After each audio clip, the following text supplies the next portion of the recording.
নমস্কার।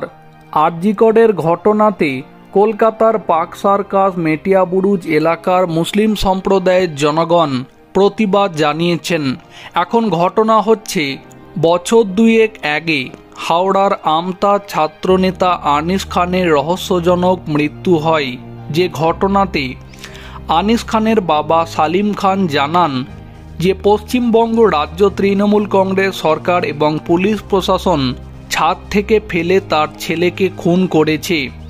এখন খবর হচ্ছে আরজিকরের ঘটনার প্রতিবাদ জানানোর জন্য এবং বিচারের দাবিতে ধর্নায় বসার জন্য ছাত্রনেতা আনিস খানের বাবা সালিম খান মহামান্য কলকাতা হাইকোর্টে একটি মামলা দায়ের করেছিলেন। যে মামলাতে মহামান্য কলকাতা হাইকোর্টের তরফে জানানো হয়েছে সালিম খান আরজিকরের ঘটনাতে প্রতিবাদ জানানোর জন্য এবং বিচারের দাবির জন্য ধর্নাতে বসতে পারবেন।